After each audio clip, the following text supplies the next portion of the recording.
এক যে ছিল মিষ্টি মেয়ে ফাতেমা তার নাম, মজার মজার খুনসুটিতে শেখাতো ইসলাম। বাবা মায়ের বাধ্য ছেলে ওমর যে তার নাম, মজার মজার দুষ্টুমিতে সেও শিখাতো ইসলাম। ছোট্ট সোনামণিরা, তোমরাও যদি ফাতেমা ওমরের সাথে ইসলাম শিখতে চাও তাহলে এক্ষুনি আমাদের চ্যানেলটি সাবস্ক্রাইব করে দাও। মুন্সিপাড়াতে আব্দুর রহিম নামে এক জেলে বাস করত। আব্দুর রহিম খুবই ধার্মিক ছিল। সে আল্লাহর প্রতি আনুগত্য করত আর নদী থেকে মাছ ধরে তার জীবিকা নির্বাহ করত। ওই মুন্সিপাড়াতে রতন নামের আরেক হিন্দু জেলে বাস করত। রতন কুমারও আব্দুর রহিমের মতো নদী থেকে মাছ ধরে তার জীবিকা নির্বাহ করত, কিন্তু রতন হিন্দু ধর্ম মতে মূর্তি পূজাতে বিশ্বাস করত। একদিন রতন কুমার নদীতে মাছ ধরতে যাচ্ছিল, অন্যদিকে আব্দুর রহিমও নদীতে মাছ ধরতে যাচ্ছিল। পথে রতন কুমারের সাথে আব্দুর রহিমের দেখা হয়ে গেল। তখন আব্দুর রহিম রতন কুমারকে বলল, ভাই রতন, তুমি নদীতে মাছ ধরতে যাচ্ছ বুঝি? হ্যাঁ হ্যাঁ, দেখতে তো পাচ্ছ নদীতে মাছ ধরতে যাচ্ছি, এটা আবার জিজ্ঞেস করার কি আছে? আরে ভাই রতন কুমার, রাগ করছো কেন? আমি তো মাছ ধরতে নদীতেই যাচ্ছি। চলো না ভাই, আমরা একসাথে যাই, বিপদে আপদে একে অপরকে সাহায্য করতে পারবো। আমার তোমার সাথে মাছ ধরতে যেতে হবে না, আমি একাই যেতে পারবো। আর তুমি আমাকে সাহায্য করার কথা বলছো? আমাকে সাহায্য করার জন্য এই দেখো, আমার ভগবান আমার সাথেই আছেন। হায় হায় ভাই রতন কুমার, এ কি করছো তুমি? এ তো মাটির তৈরি মূর্তি, এ কি করে তোমার রব হতে পারে? আমাদের রব তো একজন আছেন, কিন্তু তাকে দেখা যায় না। তিনি অদৃশ্যভাবেই আকাশ বাতাস পৃথিবী নদী নালা খাল বিল মানুষ পশু প্রাণী তোমাকে আমাকে সবাইকে পরিচালনা করছেন। তিনি হচ্ছেন আল্লাহ তাআলা। আমাদের এক আল্লাহর প্রতি বিশ্বাস রাখতে হবে যে ভাই। তুমি আমাকে এত জ্ঞান দিও না তো আব্দুর রহিম, যাকে দেখাই যায় না তার উপর বিশ্বাস রেখে আমি কি করব শুনি? এই দেখো, আমার স্রষ্টা সবসময় আমার সাথেই থাকেন, আর তুমি তোমার স্রষ্টাকে দেখাও দেখি। ভাই রতন, তুমি ভুল করছো। এই মাটির তৈরি মূর্তি তো তোমরা নিজেরাই তৈরি করেছো, তাহলে ওই মূর্তি কি করে তোমাদের স্রষ্টা হয়? বলো, যে নিজেই একা নিজেকে তৈরি করতে পারে না, সে কি করে তোমাকে আমাকে পরিচালনা করবে ভাই? এত কথা আমি শুনতে চাই না আব্দুর রহিম, আমার দেরি হয়ে যাচ্ছে, আমি এখন মাছ ধরতে যাব। তুমি থাকো তোমার আল্লাহকে নিয়ে, আমি এই মাটির তৈরি মূর্তিকেই পূজা করব। এই বলে রতন জাল নিয়ে মাছ ধরতে হনহন করে সেইখান থেকে চলে গেল। আব্দুর রহিম ও রতন কুমারের পেছনে পেছনে মাছ ধরতে গেল। বিসমিল্লাহির রহমানির রহিম। আল্লাহ, তুমি নিশ্চয়ই উত্তম প্রতিদানকারী, আমাকে তুমি হালাল রিজিক দান করো। আল্লাহর নাম করে আব্দুর রহিম নদীতে জাল ফেলল, আর অন্যদিকে রতন কুমার তার মাটির তৈরি মূর্তিটি বের করে বলল, হে ভগবান, তুমি আমাকে সাহায্য করো, আমি যেন আজ অনেক বেশি মাছ পাই। ভগবান, যদি তুমি আজ আমাকে অনেক বেশি মাছ দাও তাহলে আমি তোমাকে দুধ কলা দিয়ে পুজো দিব। দুনিয়া সুন্দর, মানুষ সুন্দর। আবারও আল্লাহ তাআলার নাম নিয়ে আব্দুর রহিম নদী থেকে জাল তুলল। জাল তুলতেই আব্দুর রহিম অবাক হয়ে গেল। সে দেখল তার জালটি মাছ দিয়ে ভরে গেছে। আলহামদুলিল্লাহ আলহামদুলিল্লাহ, শুক্রিয়া শুক্রিয়া মহান আল্লাহ তাআলার দরবারে আমার রিজিকের ফয়সলা করে দিয়েছেন। নিশ্চয়ই আল্লাহ তাআলা উত্তম প্রতিদানকারী। আরে, আব্দুর রহিম তো একটানে অনেকগুলো মাছ পেল। আমি যেহেতু আমার ভগবানের নাম করে জাল ফেলেছি, ভগবান নিশ্চয়ই ওর থেকে আমাকে আরো বেশি মাছ দিবেন। তাড়াতাড়ি এখন ভগবানের নাম করে জালটা তুলে ফেলি। এরপর রতন কুমারও ভগবানের নাম করে জাল তুলল, কিন্তু জাল তুলতেই রতন দেখল তার জালে কোনো মাছই নেই। আরে, এ কি কাণ্ড! আমার জালে তো কোনো মাছ নেই, শুধুমাত্র কয়েকটা নোংরা আবর্জনা উঠেছে। মনে হচ্ছে আমার ভগবান ধ্যানে বসেছিলেন, তাই আমার প্রতি তার কোনো খেয়াল ছিল না। আমি এক কাজ করি, ভগবানের নাম করে আবার জালটা ফেলি, নিশ্চয় ভগবান এবার আমাকে খালি হাতে ফেরাবেন না। ভগবানের নাম করে আবার রতন নদীতে জাল ফেলল। এদিকে দূর থেকে আব্দুর রহিম সবকিছুই দেখছিল। কিছুক্ষণ অপেক্ষা করার পর রতন কুমার আবারও ভগবানের নাম করে নদী থেকে জাল তুলল, কিন্তু এইবারও রতন কুমারের জালে কোনো মাছই উঠল না। আরে, এ কি অবাক কাণ্ড! এবারও তো দেখছি কোনো মাছ নেই। তাহলে কি আজ আমি মাছ পাবো না? না না, এ হতে পারে না। আমি দিনরাত ভগবানকে দুধকলা দিয়ে পুজো করি, ভগবান আমাকে কিছুতেই নিরাশ করতে পারেন না। জালটা আমি আবারও ফেলি, নিশ্চয় ভগবান উত্তম প্রতিদানকারী।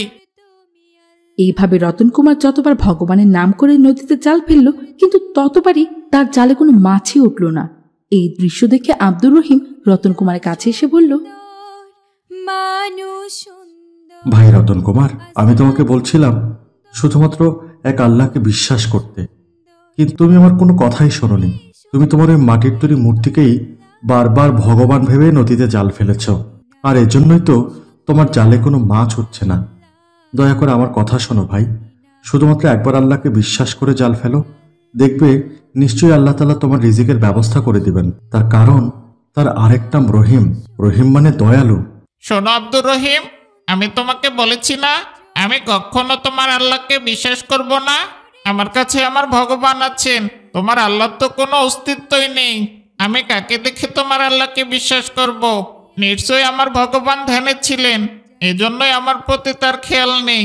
তবে দেখো, আজ মাছ পাইনি তাতে কি হয়েছে, কাল আমি তোমার থেকেও বেশি মাছ পাবো। রতন কুমারের এমন কথা শুনে আব্দুর রহিমের মনটা ভীষণ খারাপ হয়ে গেল। তারপর আব্দুর রহিম তার মাছগুলো নিয়ে চলে গেল। ছুটে চলে একে বেকে, পৃথিবীর পটে কত ছবি এঁকে, নদীর কলতানে সাগরের ঘরে। এইভাবে রতন কুমার 1 সপ্তাহ ধরে ভগবানের নাম করে নদীতে মাছ ধরার চেষ্টা করছিল। 2-1টা মাছ পেলেও সেটা তার সংসার চালানোর জন্য যথেষ্ট ছিল না। হোগো, কদিন থেকেই তো তুমি নদীতে খুব বেশি মাছ পাচ্ছ না।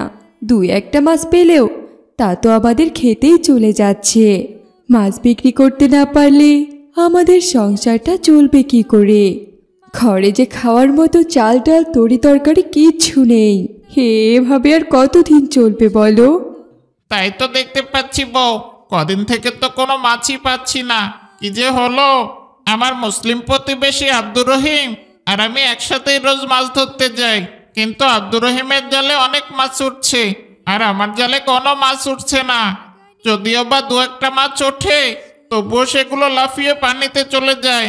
এখন কি যে করি কিচ্ছু বুঝতে পারছি না। আমার কি মনে হয় জানো, আব্দুর রহিম তো মুসলমান, ওরা তো এক আল্লাহকেই বিশ্বাস করেন, আর আমরা তো মাটির তৈরি দেবদেবীর পুজো করি। এই মাটির তৈরি দেবদেবীর কি কোনো ক্ষমতা আছে আমাদেরকে সাহায্য করার? তাই আমারও কেন জানি মনে হচ্ছে আমাদেরও এক আল্লাহর প্রতি বিশ্বাস রাখা দরকার। তুমি কি বলছো বউ? তুমি জানো না আমরা হিন্দু? আমাদের যে মাটির তৈরি মূর্তির উপরেই বিশ্বাস স্থাপন করতে হবে। তুমি এসব কথা একবারই যা বলেছ, আর কখনো বলবে না। আমি এখন মাছ ধরতে গেলাম।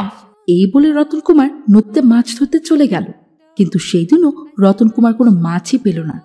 এইটা দেখে আব্দুর রহিম টিপটিপ পায়ে রতন কুমারের কাছে এসে বলল, ভাই রতন, এখনো সময় আছে, আল্লাহর প্রতি বিশ্বাস স্থাপন করো, এক আল্লাহর প্রতি ঈমান নিয়ে এসো। এসব মূর্তি পানির মধ্যে ছুঁড়ে ফেলে দাও। নিজের তৈরি মূর্তি কখনো কাউকে সাহায্য করতে পারে না। মাছ না পাওয়ায় দিন দিন তোমার যা হাল অবস্থা হয়ে যাচ্ছে। কাল তোমার বউ আমাদের বাড়িতে এসেছিল, আমার মনে হলো তোমার বউয়ের ইসলামের প্রতি ভালোবাসা রয়েছে। তুমি আল্লাহকে বিশ্বাস করে ইসলাম ধর্মকে গ্রহণ করো ভাই, তুমি দেখবে আল্লাহ তাআলা নিশ্চয়ই উত্তম প্রতিদান দান করবে। আর শুধু একবার আল্লাহর নাম করে জালটি নদীতে ফেলেই দেখো না, তাহলেই দেখতে পাবে আল্লাহ নিশ্চয়ই তোমাকে সাহায্য করবেন। আব্দুর রহিমের কথা শুনে রতন কুমার মনে মনে আল্লাহর নাম করে নদীতে জাল ফেলল। কিছুক্ষণ পর জাল তুলতেই সে দেখে অবাক কাণ্ড, রতন কুমারের জাল পুরো মাছ দিয়ে ভরে গেছে। এইটা দেখে তো রতন কুমার ভীষণ খুশি হয়ে যায়। ভাই আব্দুর রহিম, সত্যি এতদিন আমি ভুলের মধ্যে ছিলাম। আমি আজ বুঝতে পেরেছি ওই মাটির তৈরি মূর্তির কোনো ক্ষমতা নেই। নিশ্চয় কোনো রব একজন আছেন, তিনি সত্যি নিরাকার।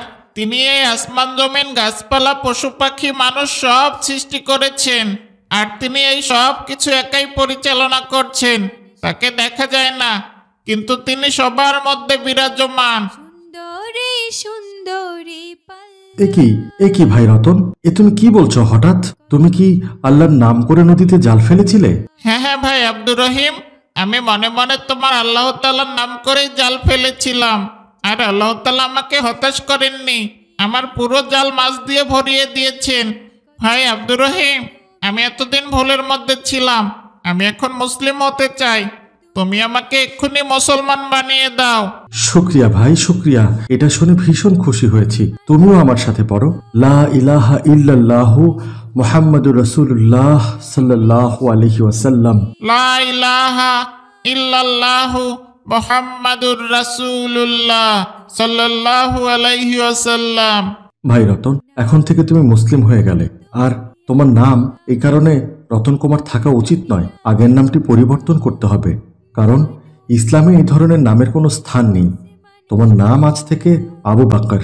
বাবা বাবা, খুব সুন্দর নাম দিয়েছ তো ভাই আব্দুর রহিম, নামটা আমার খুব পছন্দ হয়েছে।